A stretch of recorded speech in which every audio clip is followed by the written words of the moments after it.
Bonjour, je suis Thierry Lyonnais, grand reporter à RCF, et la marche est depuis des années l'activité que je préfère. Alors je suis allé tendre mon micro à des marcheurs, hommes, femmes, célèbres ou moins connus, qui eux aussi ont cette même passion pour la marche. Marche et rêve, un podcast pour tous ceux que l'envie de liberté démange. S'il est un lieu où la marche prend une toute autre dimension, c'est bien le désert. Marche dans les ergues, les dunes, les massifs du Hogar, marche en compagnie de caravaniers ou en solitaire. Le désert est un lieu initiatique, d'où l'on ne revient jamais le même. Blanche de Richemont, depuis plus de 20 ans, vous marchez régulièrement dans le désert. Vous avez, on peut le dire, une véritable passion pour le désert. Algérie, Mali, Niger, Libye. Vous avez parcouru bien des déserts en réalisant notamment une marche mythique de Tombouctou aux mines de sel de Taoudéni en suivant à pied sur près de 800 km une caravane de sel. La marche dans le désert, c'est ce dont nous allons parler aujourd'hui avec vous, Blanche de Richemont. Mais dites-nous d'abord comment est née en vous cette fascination pour le désert et ce désir d'y retourner sans cesse pour y marcher. En 6e, j'ai découvert l'Égypte et toute l'histoire de l'Égypte, le monde pharaonique. Et ça m'a passionnée. J'ai été complètement bouleversée, fascinée par les parchemins, par les pharaons, par les temples, par cette vie mystique, très spirituelle. Et donc, j'ai ouvert un compte en banque à 11 ans pour réaliser mes rêves. Et mon rêve était de partir en Égypte. Et à 15 ans, quand j'ai perdu mon petit frère qui a décidé de quitter la vie, moi j'avais 21 ans, lui avait 15 ans. Je suis partie un mois plus tard dans le désert, au Sinaï, donc en Égypte. Il a fallu peut-être attendre tout ce temps-là, attendre de souffrir pour réaliser son rêve. C'est quand même insolite. Pourquoi attendre ça ? Et là, alors que je vivais une petite mort, j'ai vécu au même moment une renaissance. C'est-à-dire que j'ai su que j'étais faite pour ça. C'était la naissance à mon âme. C'était évident. Vous le ressentiez là. Ah oui, j'étais fortement. née pour ce moment-là. C'était une évidence, une certitude. Je suis née pour cet instant. Cet instant où tout d'un coup, le silence emplit tout. Il y avait un homme, non, plusieurs hommes, un feu, des chameaux, un écroulement d'étoiles. La terre est mise à nu, la lumière de la lune qui claquait contre la roche. Tout était sublime, magnifique, pur, essentiel. Voilà, j'étais faite pour ça. C'est intéressant ce que vous venez de nous dire parce que vous parlez de mort, vous parlez de renaissance. Le désert, pour beaucoup, c'est la vie et la mort, intimement liés. Bien sûr, c'est donc la raison pour laquelle le désert est la terre initiatique par excellence. Dans le monothéisme, tout se passe dans le désert, par le désert. Pourquoi ? Parce que Goethe nous a donné la réponse. Il a dit « Meurs et deviens ». Meurs à tout ce que tu es, à tout ce que tu connais, à tous tes besoins, à toutes tes certitudes, à toutes tes évidences, à tout ton confort, pour devenir qui tu es vraiment, pour n'être plus qu'un cœur battant dans le sable et sous le soleil. Et le désert le permet particulièrement. Ah bah oui, ou ailleurs que dans le désert, on peut vivre dans un tel silence, en contact constant avec l'univers. C'est-à-dire que ça fait plus de 25 ans que je traverse le désert et j'ai jamais dormi sous une tente. Donc pendant tout le temps où vous êtes dans le désert, vous êtes en contact constant avec le ciel et la terre. Aucune séparation. Vous devenez l'enfant de l'air, l'enfant de l'horizon, l'enfant de l'espace. Puis il faut le dire, vous marchez dans le désert. Vous n'êtes pas dans un 4x4, dans une moto. Ça, c'est important. Le fait de marcher dans le désert. Ah oui, ça change tout. J'ai été en 4x4 avec les contrebandiers. Donc là, c'était impossible de faire que marcher. Mais je devenais dingue. Je partais marcher dès que je pouvais parce que c'était pas du tout mon rapport au désert. Quand vous marchez dans le désert, vous rentrez dans le rythme de l'univers, le rythme de l'espace. C'est une terre de lenteur, une terre de silence, une terre de paix. Il n'y a pas de moteur, de voiture. Vous rentrez dans le rythme de l'univers.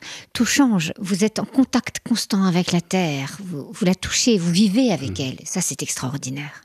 Vous avez fait une marche mythique, Blanche de Richemont, en 2005, je crois. Vous êtes partie de Tombouctou jusqu'à la mine de sel de Taoudéni, au nord du Mali. 2 mois de marche, dans des conditions très dures, très rudes. Vous en avez fait un livre, vous avez raconté cette marche. Qu'est-ce qu'elle a eu de particulier dans votre histoire ? Qu'est-ce qu'elle a façonné de particulier en vous, cette marche qui ferait fuir bien des hommes, bien des femmes? C'est curieux d'ailleurs, parce que Taoudéni est une mine de sel qui est un ancien bagne.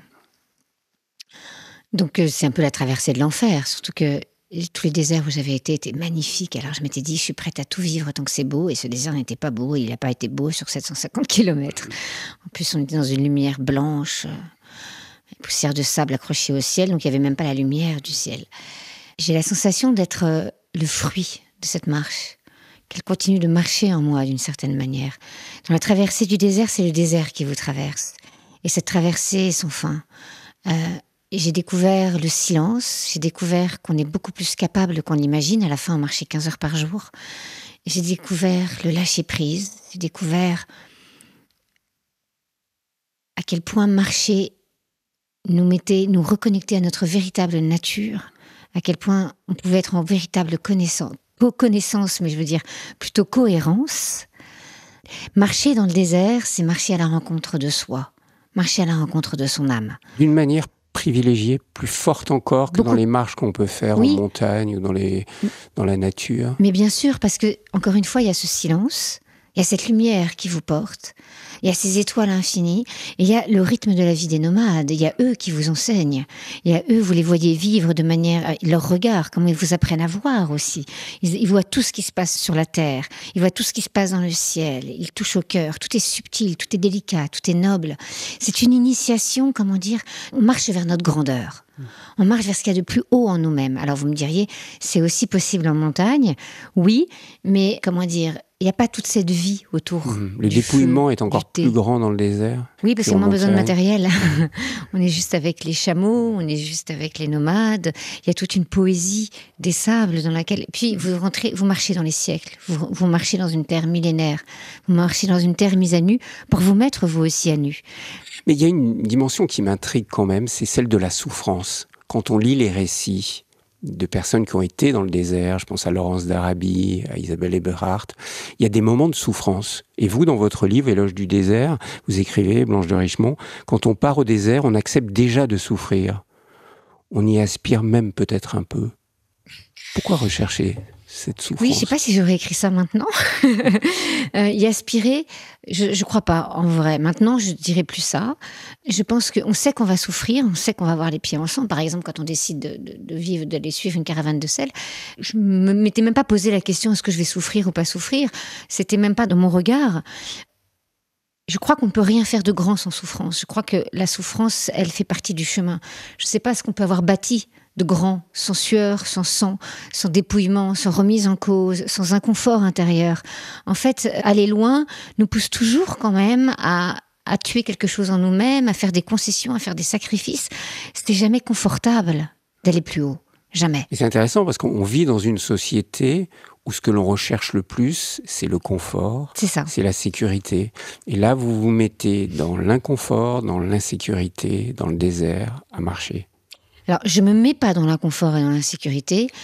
Je ne me soucie pas, plutôt, de l'inconfort et de la sécurité, parce que je pense que la quête est plus haute que l'inconfort et que la sécurité. Et je pense que pour aller au plus loin de soi-même, on doit accepter de souffrir et ne pas avoir peur de souffrir. Enfin, cette peur de souffrir qui prend notre époque à longueur de temps, elle est insupportable.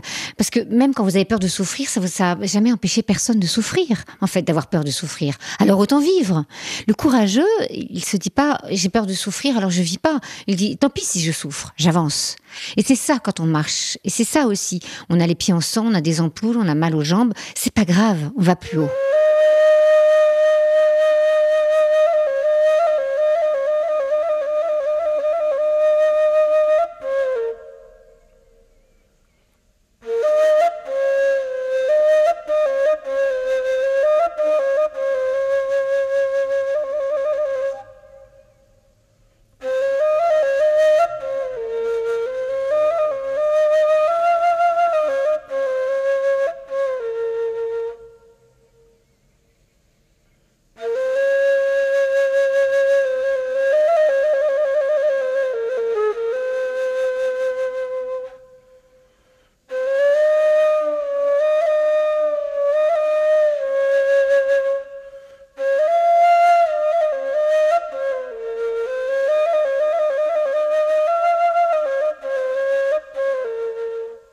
Marche et rêve, Thierry Lyonnais.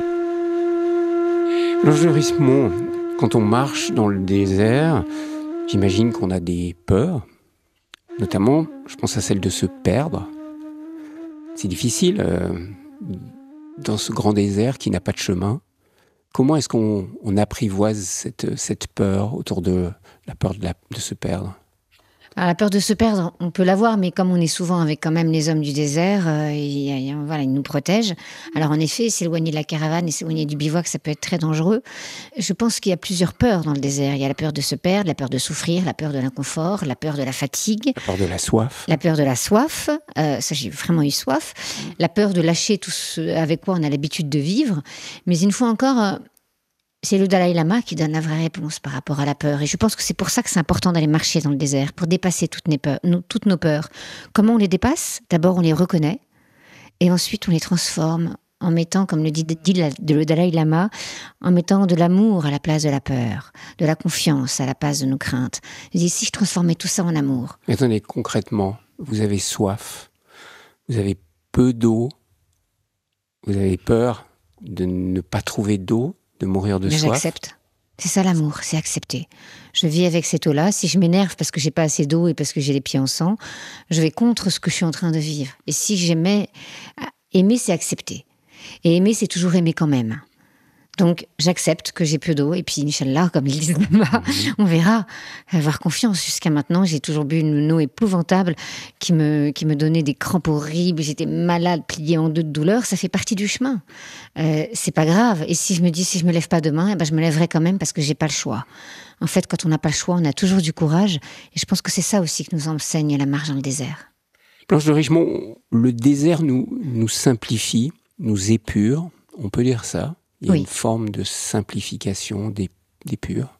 Il est très difficile, il est très compliqué de devenir simple. Et je pense que le chemin vers la simplicité, c'est vraiment cette épure dans les sables, dans le silence, dans le soleil, vers l'horizon, dans cet absolu qui est à portée de main, cette marche silencieuse. Alors, quand je marche dans le désert, je marche toujours en silence. Et alors évidemment, vous me dites... Même quand vous accompagnez des groupes, je sais justement, que souvent, quand j'accompagne des groupes, j'impose le silence. Alors je fais le gardien du silence, je deviens la gardienne du silence. Je suis et à la fin, tout le monde me remercie parce qu'évidemment, on voyage deux fois quand on marche en silence. On voyage sur la terre et on voyage en soi. On se découvre tout le bruit qu'on fait en nous-mêmes et puis au fur et à mesure, il s'apaise, quelque chose d'autre advient. Grâce à la marche en silence, on connecte avec son âme, on se rencontre. Vraiment. Est-ce que c'est pas là où on mesure que on est très agité, on est très habité, voilà, que le mental, pensouillard, le hamster, comme dit Serge Marquis, s'agite beaucoup dans nos têtes? Alors oui, il s'agite énormément. Et c'est ça qui est intéressant. Alors ce que je dis souvent aux personnes qui s'en veulent, c'est horrible. En plus, on a souvent des pensées, mais absurdes.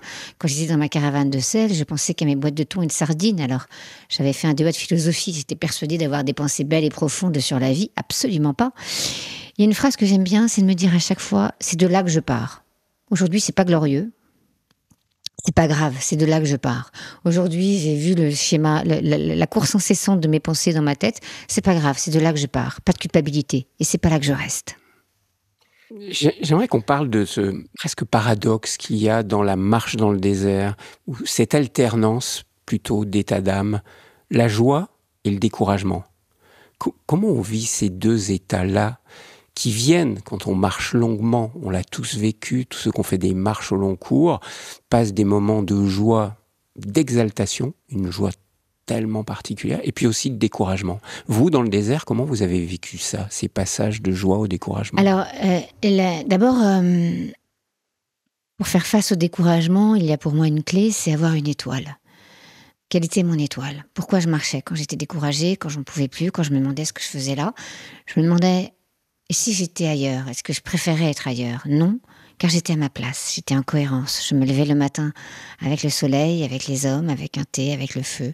Je marchais toute la journée, le soir, je déchargeais les chameaux, je ramassais les crottes de chameaux pour faire le feu. Tout était juste, à sa place, cohérent. Et j'avais une étoile, je savais vers où je marchais. Je marchais vers Taoudéni, mais je marchais vers mon rêve aussi. Donc je pense que le moyen d'accepter le découragement, c'est d'abord de l'accepter et d'avoir de revenir à sa vision plus haute. Quelle étoile on suit? Vers quelle étoile on marche? Et elle est là, la joie. Elle n'est pas de ne pas souffrir, elle est de marcher en visant une étoile. Parce qu'on a cette expression, vous savez, dans la vie courante, quand des gens vont pas bien, on dit « Ah, c'est leur traversée du désert ». C'est une une image dure, sombre même du désert. Alors c'est vrai, il m'est très très très souvent arrivé de vivre des traversées du désert sans partir. J'ai même une amie qui m'a dit j'irai pas dans le désert car le désert j'ai trop vécu dans ma vie quotidienne. Sauf que ces déserts-là manquent d'étoiles. Et la traversée du désert, si on la vit véritablement, si on vit ce mot-là, cette expression-là, alors on se dit oui. Je traverse le désert, j'apprends, je marche, j'avance. C'est une traversée, c'est pas dans le désert qu'on reste. Et je peux en vivre, on peut le transformer en faisant une initiation. Et si j'apprenais de ma traversée du désert, et si je marchais dans l'épreuve que je vis, comme on marche dans le désert vers une oasis, alors tout l'axe change et la souffrance devient, je peux dire même un chemin. On en fait quelque chose. L'idée, c'est que... C'est important ce que vous dites là, parce que quand on vit cette traversée du désert, il faut pas s'asseoir, il faut marcher. Il faut continuer à marcher. Donc on marche, on avance. On marche. On avance. Et tout est dans la façon dont on la vit. Si on la vit vraiment, il dit, là je suis dans une traversée du désert, ok, magnifique, quelle chance, bravo. Tu vas apprendre, tu vas mourir à quelque chose et naître à toi-même.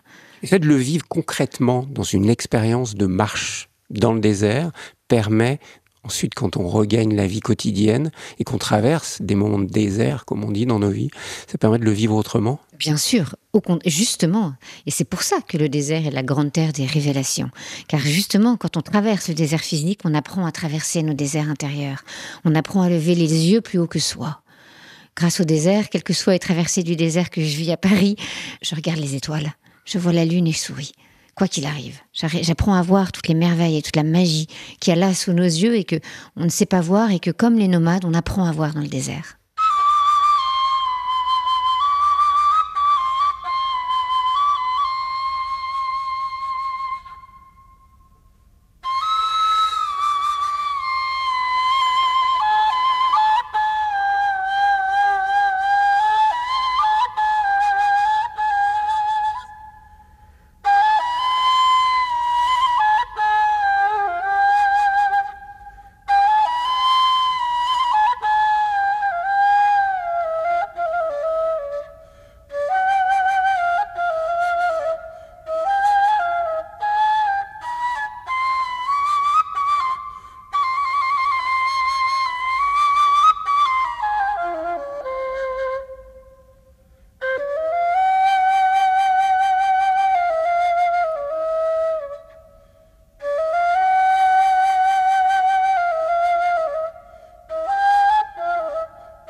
Marche et rêve, Thierry Lyonnais.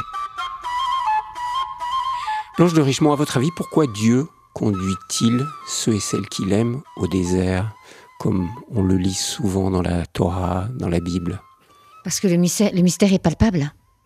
C'est aussi simple que ça. N'importe quelle personne qui vit vraiment avec le désert et dans le désert devient croyant à son insu. Il va peut-être pas être le croyant d'une religion, mais il va donner un espace au mystère. Il vit avec le mystère. Il est tellement palpable qu'il est absolument impossible de ne pas devenir croyant dans le désert. Alors, on l'accepte ou on l'accepte pas. On le reconnaît ou on le reconnaît pas. Mais je vois, moi, à force d'emmener des gens dans le désert, cette flamme qui tout d'un coup brille dans leur regard, et cette sensibilité à l'âme, à l'absolu, au mystère, au silence, qui devient incontournable là-bas. On prie mieux, on médite mieux dans le désert?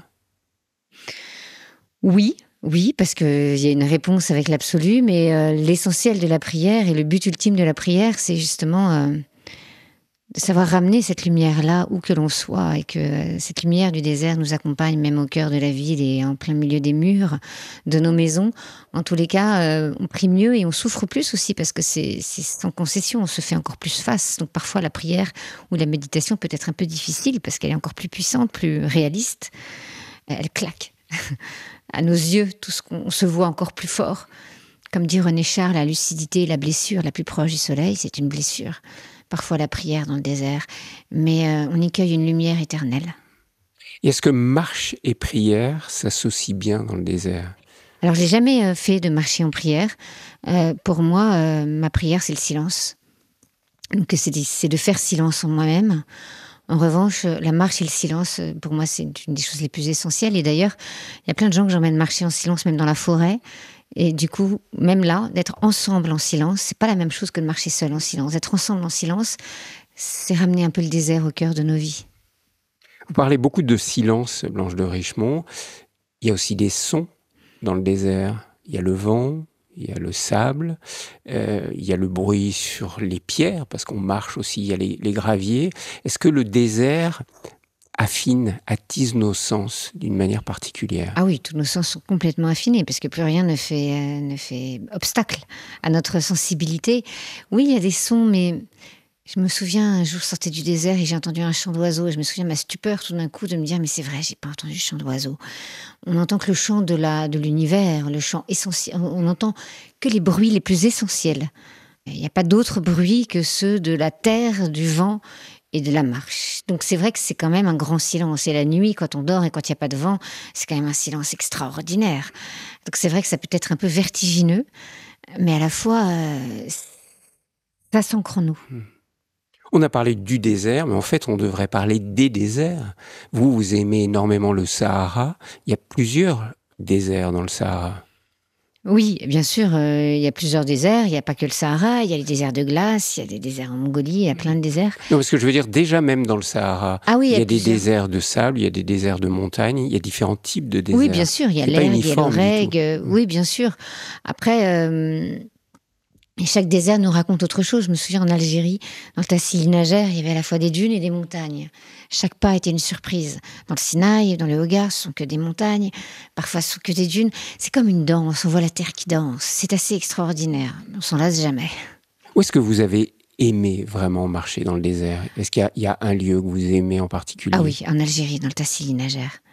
Je rêve vraiment d'y retourner. C'est pas des marches faciles, mais encore une fois, le facile. Si tu veux avancer, ne choisis jamais le chemin le plus facile. Tu seras peut-être arrivé à la même destination, mais tu n'auras pas grandi. Dans les chemins difficiles, on grandit parce qu'on est obligé d'aller explorer en soi des choses qu'on ne serait pas allé chercher. Donc le Tassili Najer, oui.